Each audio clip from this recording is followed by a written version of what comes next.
আসসালামু আলাইকুম। আমাদের আমিরের জন্য এবং আল্লাহর দল করি আল্লাহর খুশি করার জন্য। এই যে আজকে যে দেশের সমাবেশটা করা কতটা সফল হতে পারে? ইনশাল্লাহ আমরা সফল হবো ইনশাল্লাহ। সংস্কার আমরা চাই।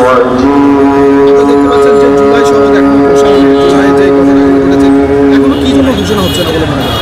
অনেক কিছু বাকি আছে এখনও সংস্কার করার জন্য, এবং জুলাইয়ের যে তাদের যে সম্মান, ওই সম্মান এখন তৈরিও পায় নাই ওনারা।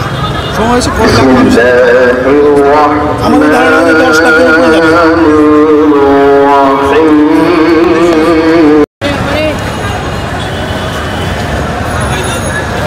আসসালামু আলাইকুম। এই যে দাঁড়িপাল্লা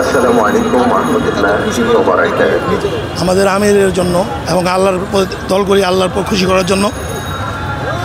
এই যে আজকে যে দেশের সমাবেশটা করা কতটা সফল হতে পারে? ইনশাল্লাহ আমরা